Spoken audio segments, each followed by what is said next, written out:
We live in a twilight world. Okay, let's do a quick as we can recording, video, presentation, whatever the fuck you want to call it, about the current situation in Lebanon and Israel. Is it real?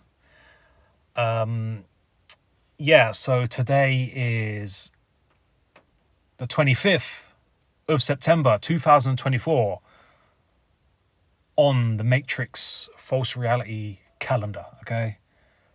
There is no such thing as a calendar. This is a mechanism of control, an illusion, blah, blah, blah. But for references, we all work off of this false reality calendar. Yeah, today is the 25th. So if you listen to this sometime in the future, obviously whatever happens after the 25th, doesn't really count for this video. So right, where do we begin? There's a fair few red flags regarding this whole situation, which is allegedly getting quite hot at the moment. It's escalating as we speak. I'm not in Lebanon. I'm not in Israel. So this is purely speculation, theory, all for entertainment purposes, blah, blah, blah. All I know is that I know nothing. You know all the disclaimers, right? I'm not there. I can't really say what is or isn't happening. I don't want to be a guy that just sits behind his computer screen claiming to know this and that, yeah? But I can only speculate, and I can only kind of give you my theories based on my experiences going to other alleged conflict zones. Let's start with Cyprus. This is key regarding all of the Middle Eastern conflicts, okay? There's Lebanon, there's Israel, there's the Gaza Strip, there's the West Bank, there's Beirut, Tel Aviv will be here, and here's Cyprus, yeah? The distance is a 1 hour flight. So that would be like less than 30 minutes for military jets, yeah? Under 30 minutes for missiles and stuff. So, look, the Phantom Menace everyone is looking for, the puppet masters of all the war are the British intelligence services. And also, above them would be the Double Cross, the XX, and the Ghost Legion. We'll get into that later on in the video. But anyway, Cyprus was, not that long ago, a British territory. After World War II, they gave it its independence and it fell into war between the Greek and the Turkish, kind of fighting over who should, lay their claim to this little island. And of course, Britain was asked to keep a presence there as sort of a peacekeeping mission. Now, this is obviously all bullshit. Under the guise of peacekeeping, Britain, the hidden hand, the Ghost Legion has managed to keep 2 military bases here that they can launch all of their phantom bombing and all of their, the Ghost Legion can get out of here and do a lot of the theatrics in all of the Middle East. Ghost ships can come and do all the ghost bombing and so on. But most importantly, they have on Mount Olympus, this mountain region here, I think it's called the Trudeau mountain region, but Mount Olympus, they have a radar system which the locals call the Eyes of the English. Now, the Eyes of the English keeps surveillance over all of this region, okay? That's why Britain maintains a presence there. Yeah? Via the Eyes of the English in the radar system, they can monitor every bomb. It's like a God's eye, hence Mount Olympus, right? They can monitor every missile, where it takes off from, where it lands. They can, and don't forget also up in the atmosphere, they've got Skynet. British intelligence satellite network is called Skynet. Yes, they like to take the piss out of us. Obviously, Skynet, Terminator films and Judgment Day and destroying humanity and all that kind of shit. But if you remember what Skynet did, and this is where they hide truth in fiction. If you remember the Terminator films, what Skynet did was convinced Russia, or launched American nukes at Russia, and then made Russian nukes fire back at the West, and that's what destroyed humanity, right? Skynet double-crossed the West and the East and caused a nuclear Armageddon.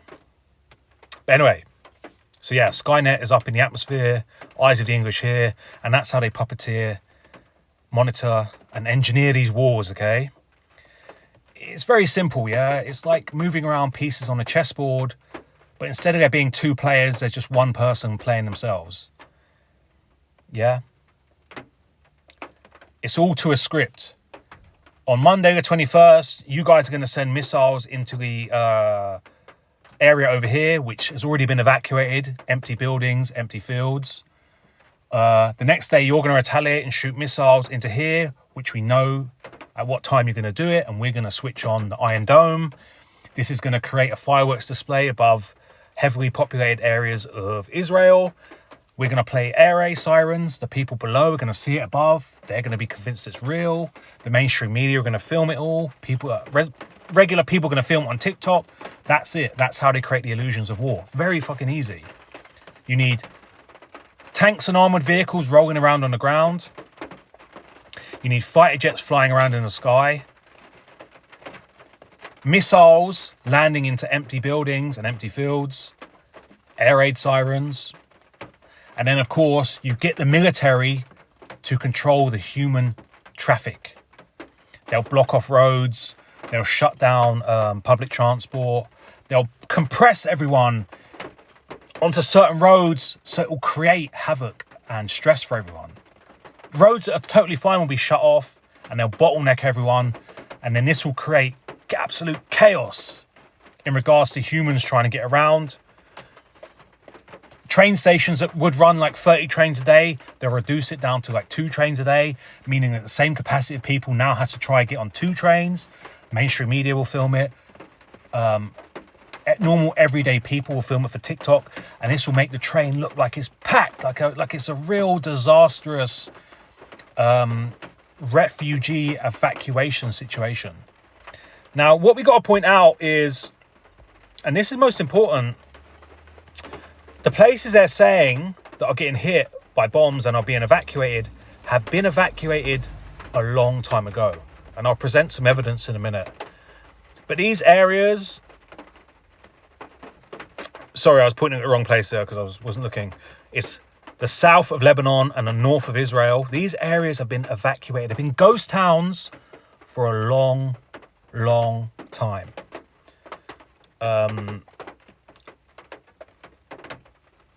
So yeah, here's some clips I'll show you. Both southern Lebanon, ghost town, northern Israel, a ghost town.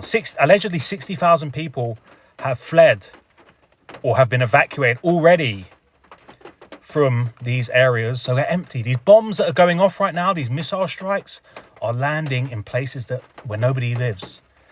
And yes, it's very sad that people did live there and now their homes are getting blown up. But here's the thing, and I know this is going to piss off a lot of people.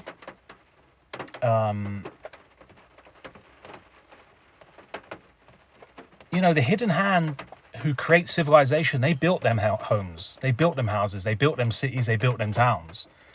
Yeah? So they have the right to blow up their own things that they built. If you built a building with your own hands, they don't have the right to do it, to blow it up. Yeah?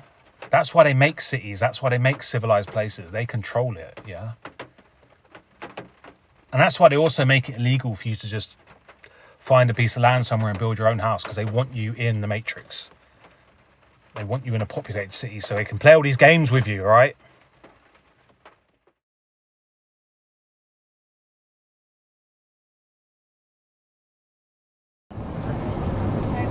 In Israel's deserted north, where town after town lies empty.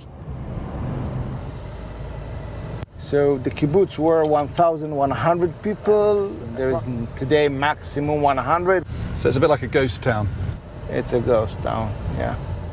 One of the very few who've stayed behind, Eyal Dror showed us what the others have fled. 1,000 children. A direct hit on the high school in his kibbutz by a Hezbollah rocket. They hit it in noontime, in the time that the school normally open. You can see the damages here and Nearby a house, badly damaged by another. and at that one. It sprayed it with shrapnel. Yes.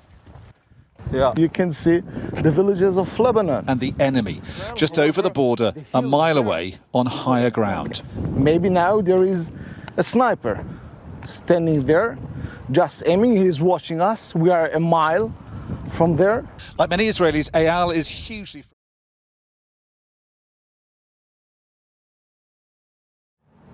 The cross-border exchange of fire has continued throughout the day, albeit at a slower pace.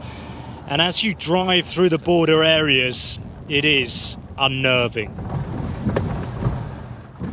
We are just a few kilometres from the Israeli border, and the towns and villages here in southern Lebanon are deserted. They're like ghost towns. Most people have fled to safer areas, as they have too across the border in Israel. Now, people here that are remaining and across the rest of the country are fearful with this latest escalation about what comes next. Is this another step closer to an all-out war between Hezbollah and Israel? Dr. Khaled El-Hajj tells me his family have left for the safety of Beirut. He says what is unfolding now is a catastrophe. So there you go. That was 2 videos there. One about northern Israel, one about southern Lebanon. Sky News, one of the biggest news outlets in the UK. Both there filmed over a month ago, showing that they are already ghost towns and that no one lives there. They do this all the time with war. They evacuate the area first, so it becomes a ghost town, a ghost city. And then, whilst there's no innocent or civilian people there, it now becomes essentially a fully immersive 4D theatre film set. And, you know, they might put either side in there and the Ghost Legion will be running around scaring the shit out of either side, right? So, yeah.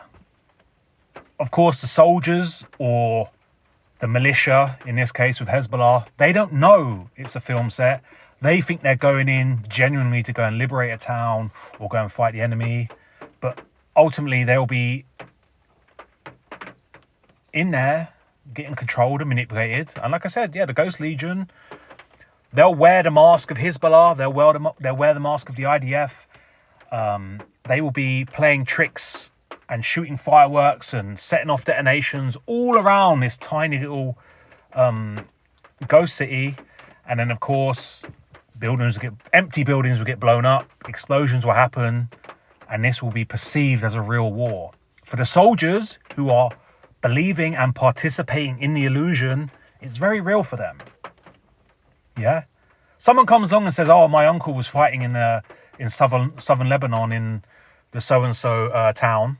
Yeah, that was a real rifle. You're running around on your real feet, in your real boots, and there's real explosions going off around you. Yeah. That's the purpose. The purpose of the illusion is to manifest a real response. And that's very real for the people that are in it, yeah? So we've seen this loads of times all throughout history, definitely since World War II upwards. Seen it loads of times in Ukraine. They evacuate the place first and then the theatrics go on. Yeah. Right, what should we talk about next? Let's talk about the dates. No, actually, next we'll talk about the trigger event. So every chapter in our on world stage theatre, storytelling, narrative, movie, film, whatever you want to call it, has a trigger event, right? And the trigger event this time was the exploding pages. And then at the funeral for the exploding pages, allegedly there was exploding walkie-talkies, right? And this happened in the capital, in Beirut. Yeah? And this was everywhere, all over the news, worldwide news, because it happened in a capital city and it was around civilians, right? Yeah. Now, this was a trigger event, an illusion operation. Yeah. It's a series of non-stop illusion operations, but there's always a trigger event which is there to really kind of grab people's attention. Yeah, grab the world's attentions and really kind of hit at the heart and make people go, ooh, that's quite bad. So just like 9/11 was the trigger event for the 20-year war on terror, yeah, the XX war on terror. You know, it's not that the towers being dropped was an illusion. The illusion was that terrorists done it, yeah? We all know that those buildings were dropped on purpose 33 years after being built and so on. And this obviously triggered a sequence of events that would lead to the Iraq War and, yeah, the war on terror in general. It's all about gaining consent of the masses. So they really have to do a big theatrical deception campaign that really hits people in the hearts and the minds. Yeah.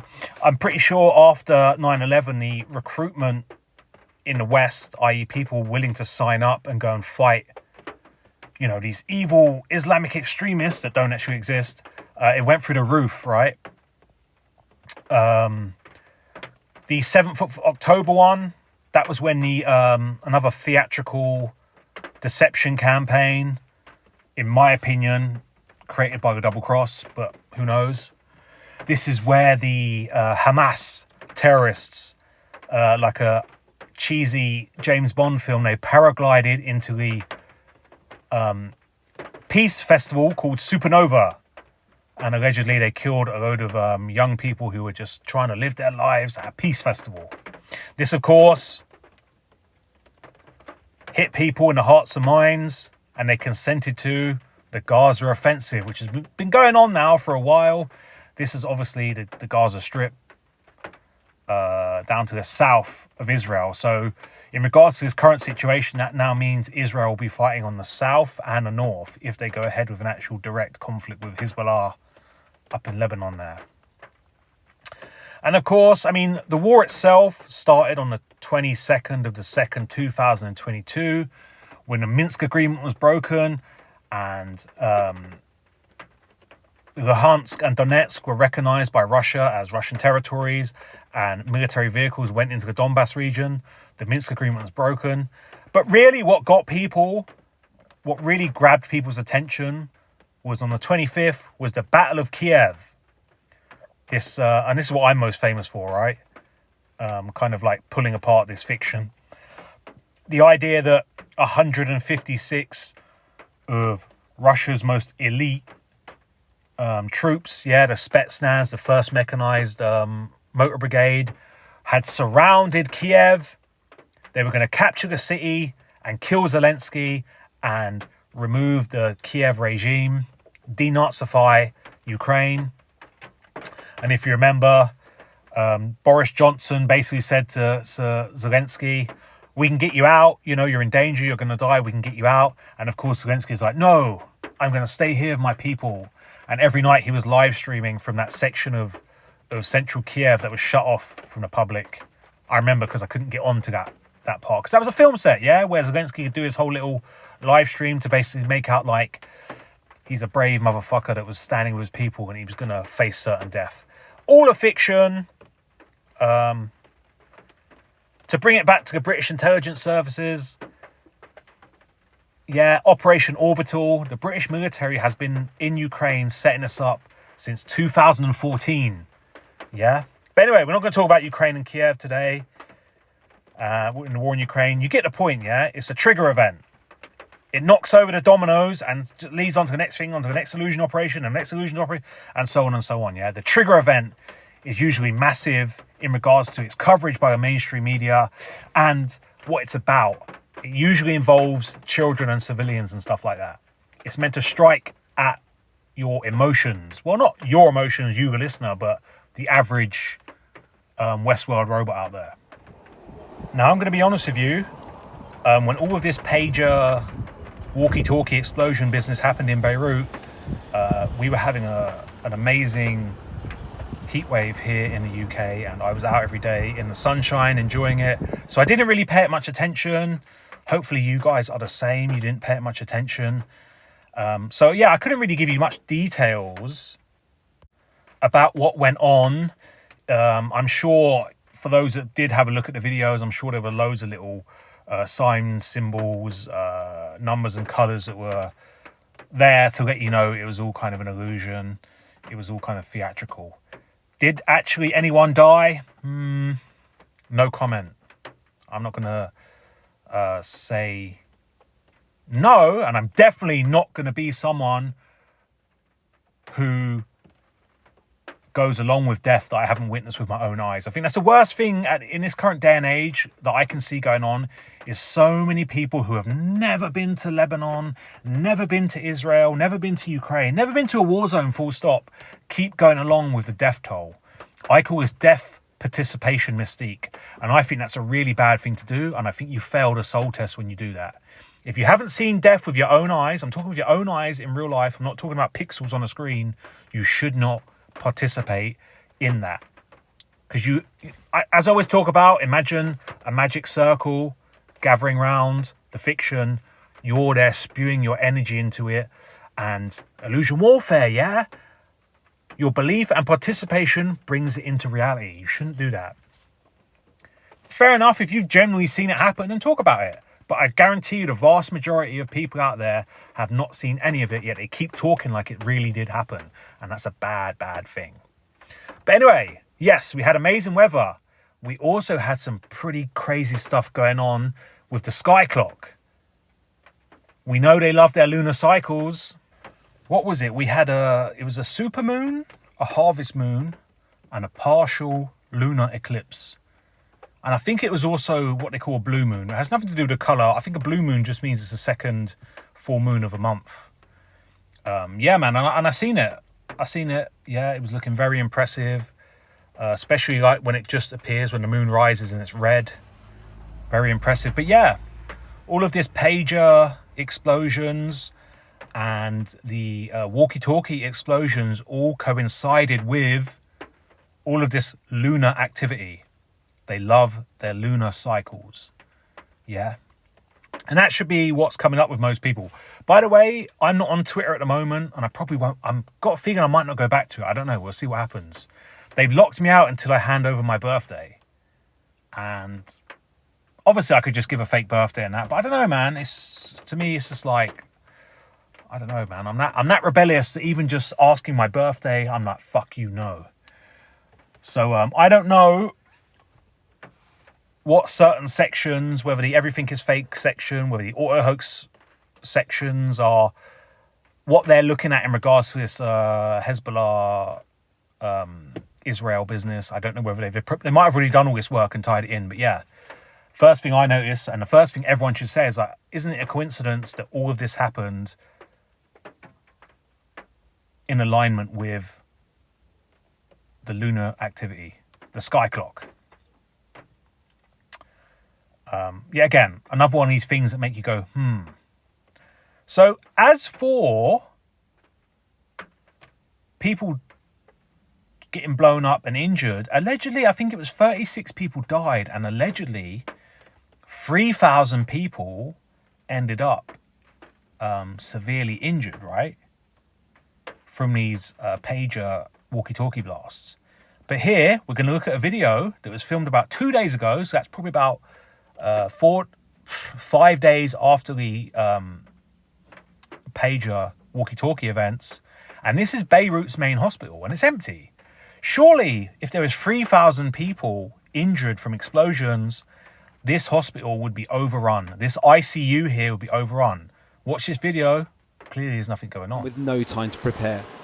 But first thing this morning, before the airstrike started, the Rafik Hariri Hospital in Beirut was already preparing for what might lie ahead. Preparations, some of which were happening 3 floors below the ground in their basement. This area is an ICU shelter. Right, okay. Have all of these just been brought down recently? Yes, now, this week. Right, okay. And you see, they are still in nylon. Yeah. We are now putting them in place. So by the end of the week then, Yes. What are you hoping for? This weekend will be finished. You can have a full emergency Liquids. room down in the basement. Not emergency, ICU, intensive care. Because we have sockets for oxygen in the walls, we have suction, we have anesthesia, we have everything here. How expensive is it to do all this? Very much. Have you got that money to spare? No, we are borrowing. Immense amounts of time, effort, and money that this hospital does not have is being spent on an eventuality they hope never becomes their reality. So yeah, this that YouTube video you just watched there from Channel 4 was on Monday, yeah, the 23rd of September. So what, we're talking what?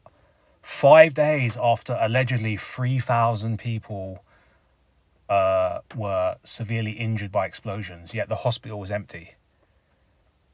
Yeah. And of course, as this clown's talking, right behind him is the 33. Now, I don't know how this is done. I think this is for us, people with our third eye open, who can see beyond the veil. We can see behind the Wizard of Oz's curtain. We can see through the fourth wall. Us, the audience, and the World Stage Theatre, we can see through it all. And these little winks and sinks from the system, the universe, the matrix, whatever you want to call it, is for us people that can see through the illusion. So we can see this. The average person, the average truther won't see this, right? But this is a little wink. Obviously, 33, it refers to, Azazel, who in Christian terms would be called Satan. When he done a deal with God, he refused to bow to Adam, and he got thrown out of paradise. And he done a deal with God saying, I'm going to prove that Adam and all of his descendants, yeah, us humans, us of mud and clay, are weak, bloodthirsty, backstabbing shitbags. And I'm going to, without ever laying a finger on them, I'm only going to use deception and, put the offer on the table. I'm going to prove that these are not worth bowing to. And the deal he done with God is that he was given 1/3, which is 33%, of the angels that will hearken to his voice and listen to his every command. Yeah. So that's what a lot of these Abrahamic types don't realize, is that God is working with Satan. Satan's whole job is to prove or accuse, yeah, he's known as the accuser as well as the great deceiver, yeah, Azazel, the jinn who sits amongst angels. He's meant to prove and accuse weak humans who are full of sin and will take, who will always just fall for their weaknesses and desires over a more righteous life. So that's where the 33 comes into, all about deception, all about hypnosis. But how the fuck does it always turn up, man? You could go and watch any news video and you'll either see the 33 or the XX or the 1010. Signs, symbols, colours and numbers. And to be fair to that Freemason, who I don't trust, Manly P. Hall, he did say that once man can see the language of signs, symbols, colours and numbers, a great veil will be lifted from his eyes. I don't know if I trust that Manly P. Hall. I'm very skeptical of the Truther conspiracy movement. They suddenly trust a Freemason when it suits them, For me, it's all about having your third eye open. You can see through things, and these little items and clues jump out to you. But anyway, yeah, as you saw, they done what they done in the Scamdemic. They showed you a load of images of a hospital running perfectly normal. It was a montage of a perfectly normal hospital. Yet, the guy doing the voiceover was speaking as if it was a hospital dealing with a huge crisis. For those who don't know, I work on hospitals on the weekend. I was looking at these images here of Beirut's main hospital, Rafik Hariri Hospital, and it looked just like the hospital I work at in the southwest of England, which is a little countryside hospital. Yeah? There's people having CAT scans. There's people just walking around. There's nothing. And they did it all through the Scamdemic. They've done this whole same thing. They'd show you a hospital and going, look at this hospital. How will it cope? And they show you an ICU with 4 people in it. with an ICU that always has 4 people in it. Because people don't get moved out the ICU until another person comes in, because the ICU is the most expensive part of the hospital, and they pay for 2 nurses to look after 1 patient, an ICU specialist nurse. So to get their money's worth, they'll keep that patient in there until someone more in need comes in, then they'll move that patient down the line.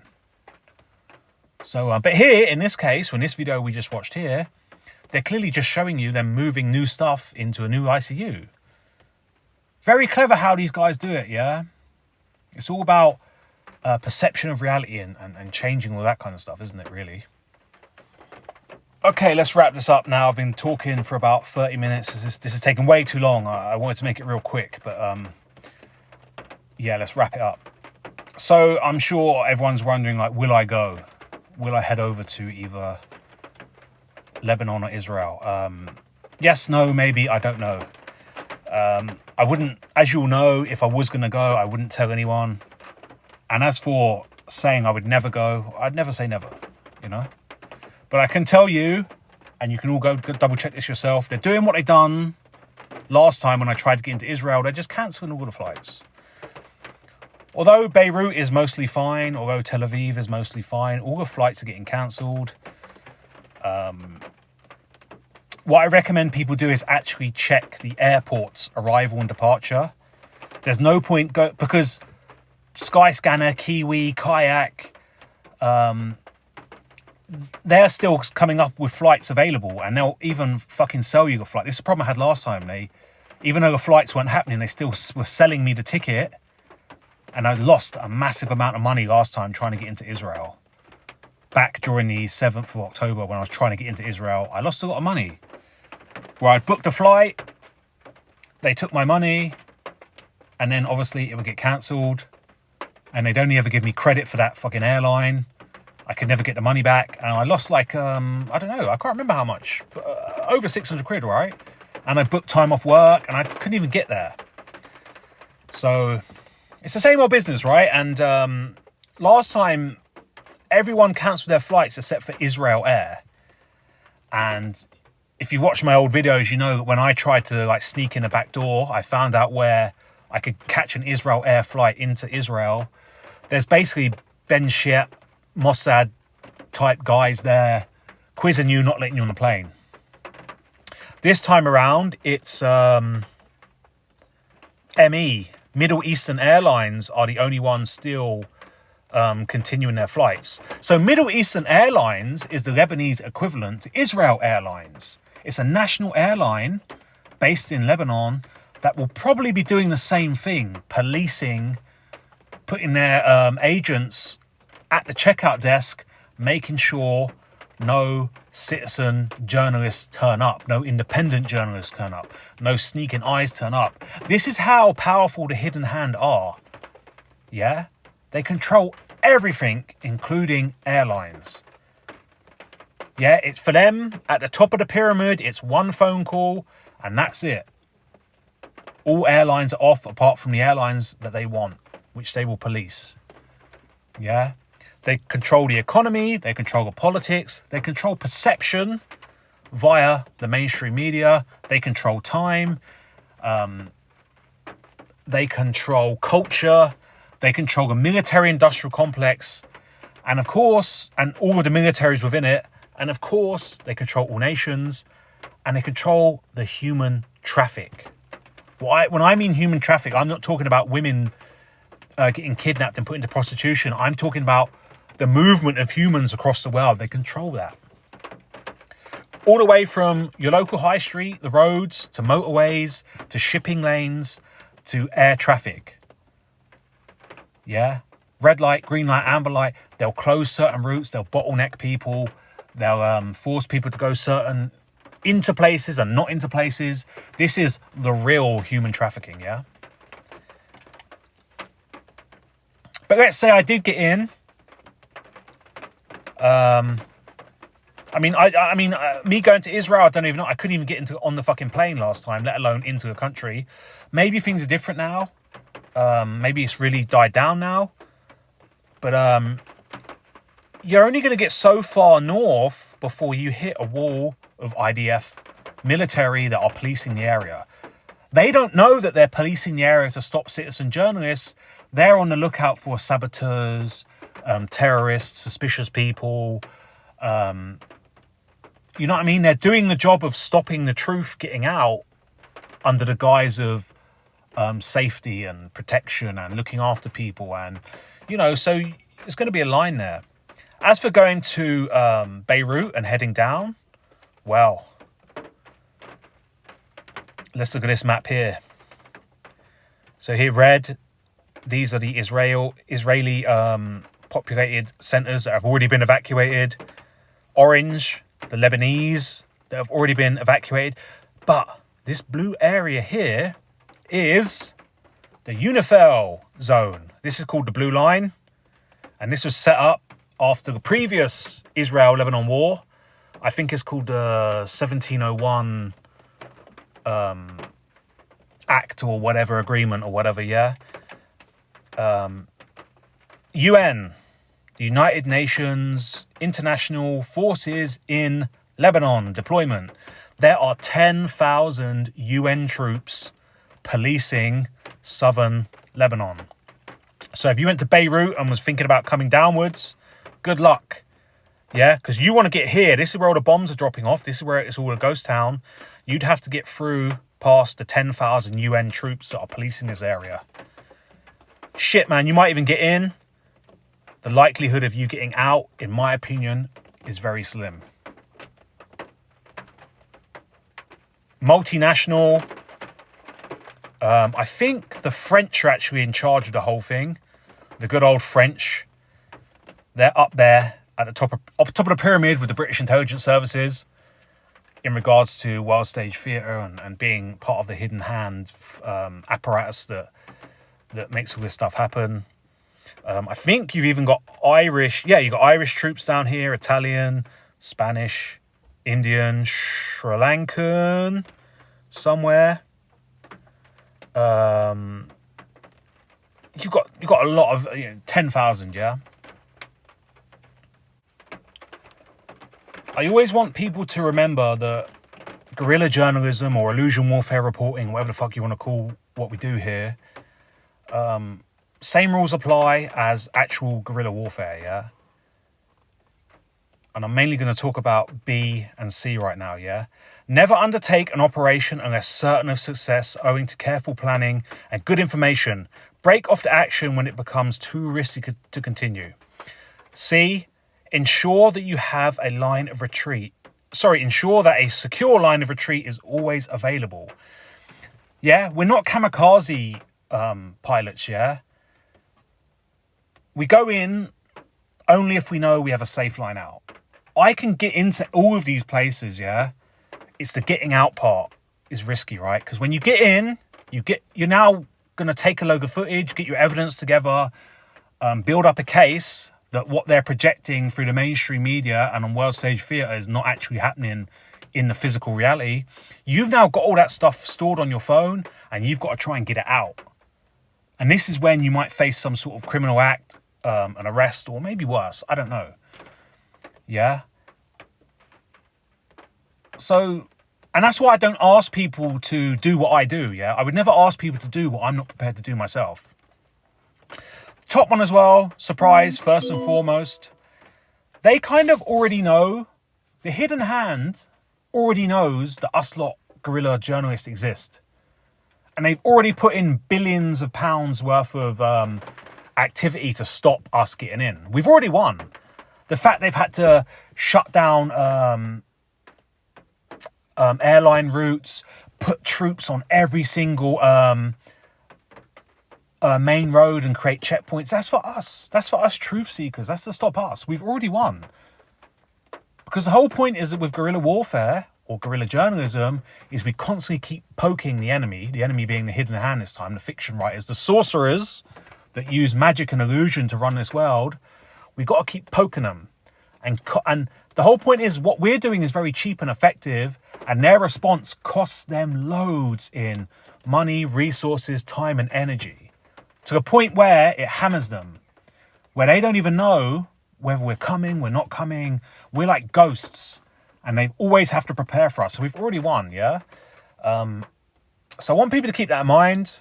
Yeah, we're not kamikaze pilots. We're not me personally, I don't give a fuck about trying to be famous or trying to be like a gold medal winner in regards to like being a brave guy and all that kind of shit. I want to keep harassing the hidden hand, keep poking this matrix, keep poking the false reality and breaking it down slowly.